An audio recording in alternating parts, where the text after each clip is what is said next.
But what I found in here is an example of Jesus healing. And in my opinion, Jesus heals all of us. God is who heals us. We just have to give ourselves the right minerals and nutrition. And God made our bodies to self-heal. I believe that. People followed him and thronged him.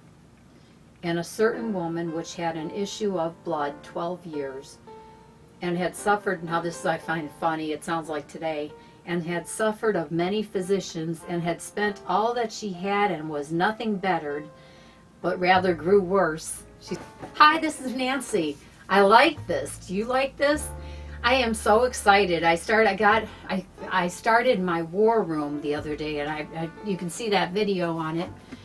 I was sitting in my war room about 20 minutes ago, and I was reading from the Bible, and I don't know a great deal about the Bible, so I have to tell you that I'm not well versed on on Bible, all things about the Bible. But I get excited when there's something that I can understand, and I found something pretty cool, something very interesting, and I wanted to share it with you, okay? I'm going to read it straight out of the book, the best that I can. It's from the chapter of Mark, okay? And this is a very tough chapter to read. I've been having a lot of trouble, kind of a little bit of stumbling through it. All right, I'm going to read it straight to you. Chapter of Mark, chapter 5, and we're going to start in at verse 18. And when he came unto the ship, he that had been possessed with the devil. Okay, and if I understand it, it has to be kind of easy to understand. But what I found in here is an example of Jesus healing. And in my opinion, Jesus heals all of us. God is who heals us. We just have to give ourselves the right minerals and nutrition. And God made our bodies to self-heal. I believe that. But Jesus can just plain heal, okay? And I don't know how that works or anything. I have an idea, but I'll give you what's in here. And he departed and began to, okay, I'll read it to the best of my ability. Howbeit Jesus suffered him not, but said unto him, Go home to thy friends and tell them how great things the Lord has done for thee, and has had compassion on thee. And he departed and began to publish, that means to talk about, I believe, to publish in Decapolis how great things Jesus had done for him. And when Jesus was passed over again by ship unto the other side, much people gathered unto him, and he was nigh unto the sea. And behold, there come one of the rulers of the synagogue, Jairus by name, and when he saw him, he fell at his feet, and besought him greatly, saying, My little daughter lies at the point of death.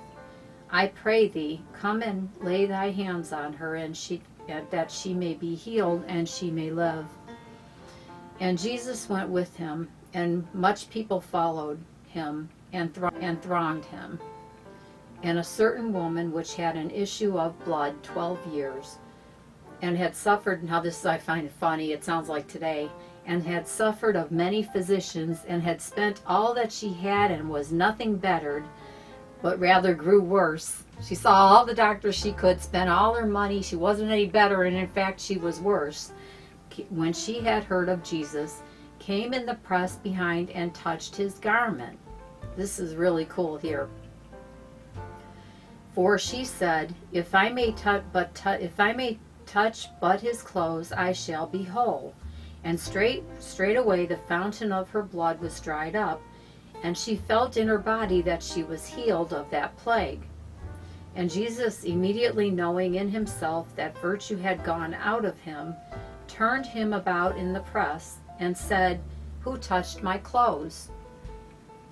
And the disciples said unto him, Thou seest the multitude thronging thee, and says thou, Who touched me? He saw a multitude of people were all there thronging, and he knew that somebody touched his garment. He knew it. She came up behind him. He didn't even see her. And he looked around about to see her that had done this thing. But the woman, fearing and trembling, knowing what was done in her, came and fell down before him and told him all the truth. And he said unto her, Daughter, thy faith has made thee whole. Go in peace, and be thou and be whole of thy plague. While he yet spoke, there came from the ruler of the synagogue's house certain, which said, Thy daughter is dead. Why troublest thou the master any further? As soon as Jesus heard the word that was spoken, he said unto the ruler of the synagogue, Be not afraid, only believe. And he comes to the house of the ruler of the synagogue, and sees the tumult, and them that wept and wailed greatly. And when he was come in, he said unto them, Why make ye this ado and weep? The damsel is not dead, but sleepeth. And they laughed him to scorn. But when he had put them all out, he take the father, and straightway the damsel arose and walked, for she was of the age of 12 years, and they were astonished with a great astonishment. And he charged them straitly that no man should know it, and commanded that something should be given her to eat. Jesus, every time he healed that I know of, and I don't know too much, but he always said, don't tell anyone. And that's why it says that one person went into the town and published it. They spoke about it, things that Jesus told them, don't tell anyone, and they did. And they talked about, it. They published the information. But isn't that really cool? There's a couple things in here. One is that the woman saw all the physicians. She spent all kinds of money, was not better, and in fact, she was worse. And now, doesn't that sound like just like today? The word is alive today as it was then. It's as alive today as it was then. And I'm only just becoming to know it. I mean, there's a lot of people who know a lot more than me, a lot of people who believe more strongly than I do. I'm a short distance faith person here. I've been praying consistently for almost 27 years. And that's all I know is I pray every day, and I keep getting good results. I just keep praying and I keep getting results. And I've heard from some of my viewers, many of my viewers are people who have faith. And there's people that say that one person said they were an atheist.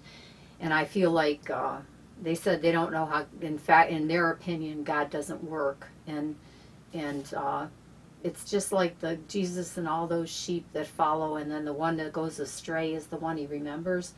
I have people every day telling me how much God works in their lives. And I remember the one kid that said, or whoever it was, I don't know if it was a male or I think it was a man, a young man. I'm imagining the age. In his humble opinion, God doesn't work. And I know God. And that's what brought me into being a believer, is when I needed help. When I was brought to my knees, then I came to, not to the Bible, but I went to people who believed and got help. And I went and spoke with them in order to get help myself. And that was the only reason I came to believe, was that I was suffering enough. They say pain is a great motivator. I think pain brings a lot of people to God, and then that brought me to my church, and that brought me to Jesus, and to things like praying the rosary. And then I saw a movie that brought me to making my own war room. I emptied my closet out, and in there I go, and I'm finding a great deal of help. It's hard to sit still for a while and just listen, or sit still and read this. The Bible is not easy. This is an Oxford edition, but it's not easy for me. But I've been struggling through Mark. Mark is pretty tough. There's a lot of, but I got to this point, and I just really had to share it with you. And I hope you kind of get a lot out of it like I did. And on that note, I'll tell you thank you for coming by my YouTube channel. Wherever you are in your day, have a very blessed